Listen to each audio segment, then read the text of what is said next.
Hola, ¿qué tal? ¿Cómo están? Mi nombre es Facundo y en este primer capítulo de Introducción a la Economía vamos a hablar del sistema económico. El sistema económico está compuesto por tres procesos fundamentales que son la producción, la distribución y el consumo. A su vez, tiene cuatro actores principales que interactúan entre ellos. El primero es el mercado, que se trata de un lugar físico o virtual en donde se intercambian bienes o servicios por dinero. Dentro del mercado hay dos actores principales que interactúan entre sí, los cuales son: el primero es el grupo de los oferentes, que son los vendedores que ofrecen dentro del mercado, que quieren vender sus bienes o servicios, y los demandantes, que son generalmente las familias que quieren acceder a estos bienes o servicios para consumo. Luego encontramos las unidades productivas, que pueden ser tanto empresas que producen un bien o un servicio o brindan un servicio, o personas que trabajan por su cuenta. Otro de los actores importantes son las familias, que cumplen dos roles fundamentales. Por un lado, consumen, es decir, adquieren los bienes y servicios hechos por las unidades productivas, y a la vez ofrecen su fuerza de trabajo a las unidades productivas para contribuir en la producción de bienes y servicios.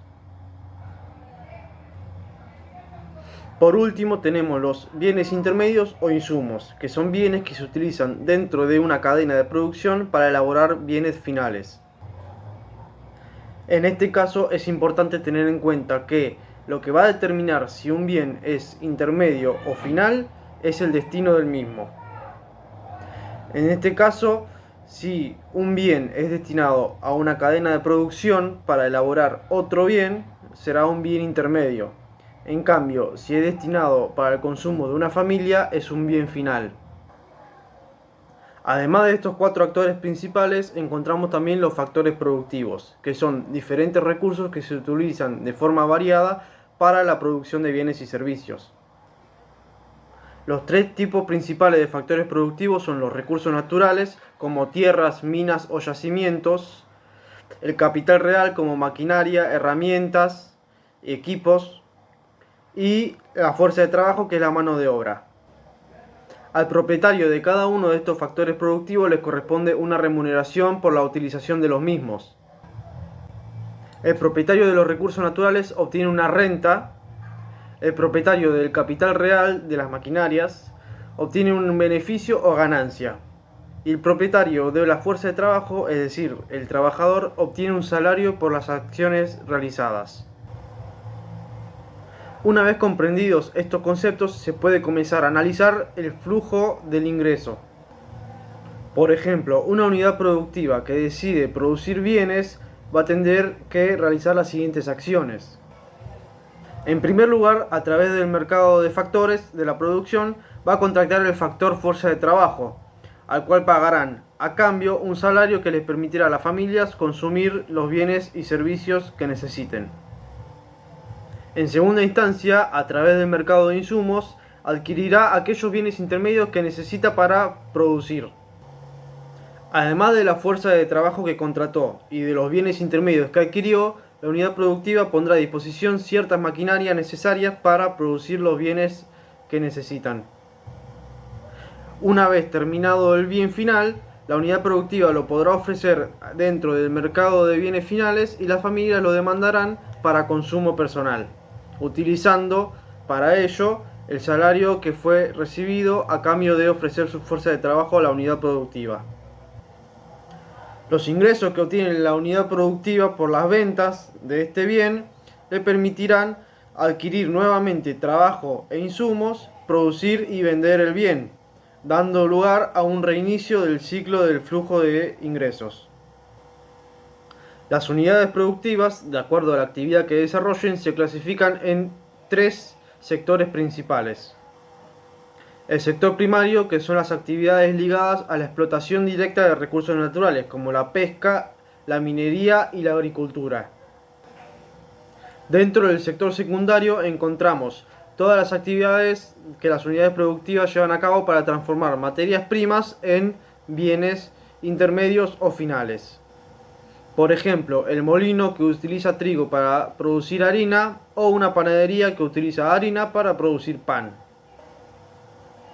y el sector terciario, que corresponde a las unidades productivas que ofrecen servicios, que prestan servicios, como por ejemplo una empresa de colectivos ofrece transporte, las escuelas y universidades ofrecen educación y empresas telefónicas ofrecen comunicación, clínicas y hospitales ofrecen atención médica. Todas las unidades productivas de todos estos sectores conforman el aparato productivo. A continuación vamos a ver, a modo de ejemplo, los vínculos que se pueden establecer entre unidades productivas de diversos sectores. Además, podemos obtener una pequeña noción introductoria de lo que será el Producto Interno Bruto o Producto Bruto Interno, más conocido comúnmente como PIB o PBI. Para simplificar, vamos a suponer que la chacra no utiliza bienes intermedios como semillas, fertilizantes y agroquímicos necesarios en la producción. Por este motivo, en el cuadro vemos que la celda asociada tiene un importe de 0 pesos. De esta forma, el dueño de la chacra paga una renta de 40 pesos al dueño del campo para poder explotarlo. A su vez, pone a disposición herramientas y máquinas que le permiten obtener un beneficio de 40 pesos y paga 20 pesos en salario a sus trabajadores. Eso le permite producir trigo valorizado en 100 pesos. Ese trigo es vendido al molino, que lo adquiere como bien intermedio para producir harina. El empresario molinero obtiene beneficios por 50 pesos por organizar la producción y poner a disposición las máquinas e instrumentos necesarios y paga a sus empleados 50 pesos en concepto de salarios. Esto le permite producir harina valorizada en 200 pesos. El molino vende su producción a la panadería, que la obtiene como bien intermedio para la producción de pan. En este caso, el dueño de la panadería obtiene un beneficio de 60 pesos por poner a disposición equipos e instrumentos y por organizar la producción, además de pagar a los trabajadores 40 pesos, obteniendo una producción de pan valorizada en 300 pesos. En este ejemplo podemos ver cómo se interrelacionan a través de las compras y las ventas los diferentes sectores o las diferentes unidades productivas en una economía.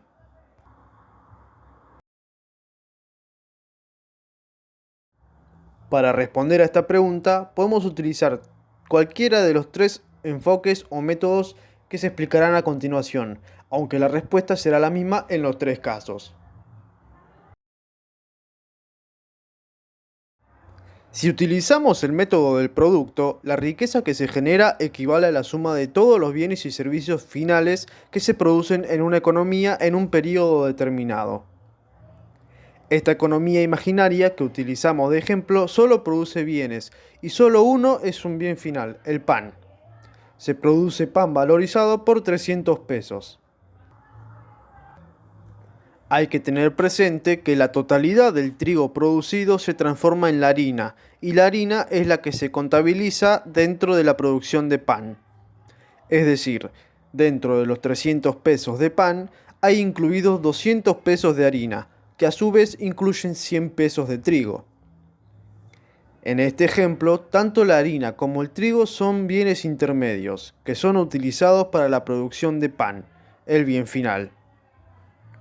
Este método es el que se utiliza para calcular el Producto Interno Bruto o Producto Bruto Interno.